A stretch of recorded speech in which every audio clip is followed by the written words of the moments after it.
Hey guys, welcome back to my YouTube channel. This is Vaibhav Siddharth. So आज के video में हम बात करने वाले हैं हॉस्टल्स, पीजी और फ्लैट के एक्सपेंसेस के बारे में। अगर आप स्टूडेंट हो या आपकी जॉब लगी है और आप होता है रिसेंटली अगर आप होता है बैंगलोर में आने का प्लान कर रहे हो, तो आपको ये आइडिया जरूर होना चाहिए कि यहाँ पे पीजी, हॉस्टल और फ्लैट का एक्सपेंसेस कितना है। बेसिकली मैं यहाँ पे 5 ईयर से रह रहा हूँ और मैं स्टार्टिंग से ही मैं सब कुछ एक्सपीरियंस कर चुका हूँ। मैं जब स्टार्टिंग में जब यहाँ पे आया था तो मैं होता पीजी में रहा था। उसके बाद जो कुछ दोस्त मेरे हॉस्टल्स में भी रहते थे, उसके बाद मैं अभी होता है फ्लैट में शिफ्ट हो चुका हूँ। सो आज की वीडियो में हम होता है बेसिकली बात करने वाले हैं 3 टॉपिक पे। जो पहला टॉपिक होने वाला है कि अगर आप जो पीजी में जाते हो तो आपको कितना खर्चा पड़ेगा, अगर आप होता है हॉस्टल्स में जाने का सोच रहे हो तो आपको वहाँ पे कितना खर्चा पड़ेगा, और अगर आप अपना फ्लैट लेना चाहते हो तो वहाँ पे आपको कितना खर्चा पड़ेगा। तो बेसिकली मैं पहले स्टार्ट करूँगा पीजी से। तो अगर आप स्टूडेंट हो या आपकी नई नई जॉब लगी है तो आप जो पीजी को प्रेफर कर सकते हो। यहाँ पे 3 तरीके के होते हैं पीजी होते हैं। एक होता है लो कॉस्ट पीजी, दूसरा होता है कि मीडियम लेवल का पीजी होता है, जिसमें आपको होता है कि आपको खाना वाना भी ठीक मिल जाएगा और रहने का भी एक्सपेंस भी तो आपको ठीक ठाक लग जाएगा। और एक होता है हाई लेवल का पीजी। तो सबसे पहले हम होता है कि लो कॉस्ट होता है पीजी के बारे में बात करेंगे।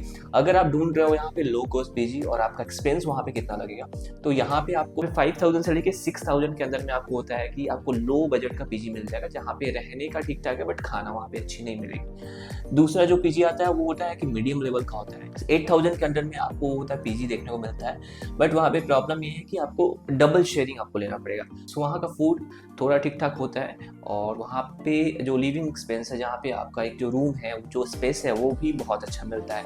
तो अगर ज़्यादातर मेरे जो दोस्त उस टाइम रहते थे वो होता है मीडियम लेवल के पीजी में रहते थे, जिनका प्राइस होता था 8000। ओके, जो हाई लेवल के जो होता है पीजी होते हैं वो होता है 12000 से लेके 15000 के बीच में आपको होता है देखने को मिल जाएगा, जहाँ पे आपको सारा सर्विसेज मिलेगा।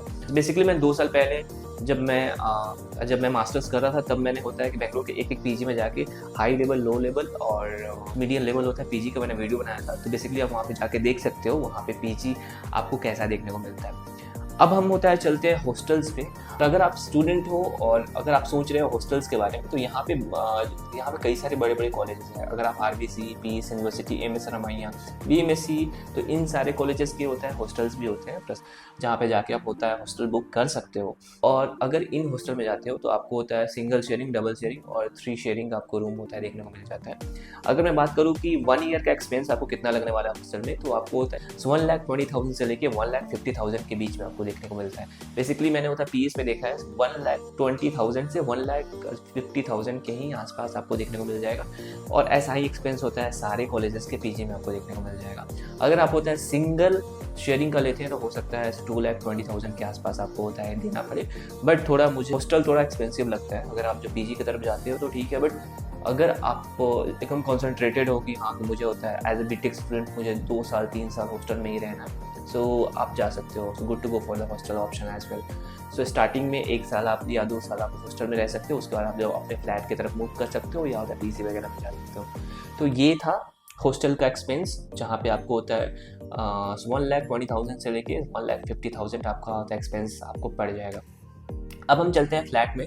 सो बेसिकली जब मैं होता है सेकेंड ईयर में आया था तो मैं होता है पीजी से 1 BHK के फ्लैट में शिफ्ट हुआ था और अभी भी मैं उसी फ्लैट में हूँ। सो यहाँ पे मैं आपको होता है सबसे जो बड़ी बात है, जो फ्लैट के एक्सपेंस के बारे में बता देता हूँ। ये बहुत इंपॉर्टेंट है कि लोगों को ये नहीं पता होता है कि बैंगलोर में फ्लैट का एक्सपेंस कितना होता है। तो बेसिकली अगर होता है कि बैंगलोर में आप जो फ्लैट लेते हो, अगर आप जो 1 BHK होता है फ्लैट के बारे में देख रहे हो, तो एक्चुअली में 1 BHK का जो फ्लैट का जो एक्सपेंस जो पड़ने वाला है वो 8,000 से लेके 12,000 आपको होता है रेंट देना पड़ सकता है। और इसके अलावा 50,000 से लेके 80,000 तक आपको डिपॉजिट देना पड़ेगा, एज एडवांस आपको देना पड़ेगा।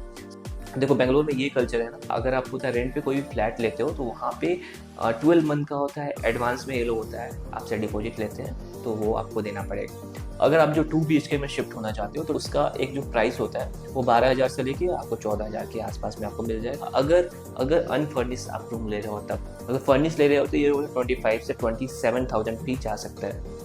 अगर आप होता है 2 BHK के होता है रूम में शिफ्ट हो रहे हो तो आपको एडवांस अमाउंट 1 लाख से लेके 1,50,000 आपको देखने को मिल जाएगा। कई सारे स्टूडेंट भी होते हैं जो ग्रुप में होता है एक्चुअली फ्लैट लेते हैं और वहाँ पे ग्रुप में रहते हैं, बट आप जॉब कर रहे हो तो आप इसे फर्निश में भी ले सकते हो, अगर आपकी अच्छी खासी सैलरी है तब।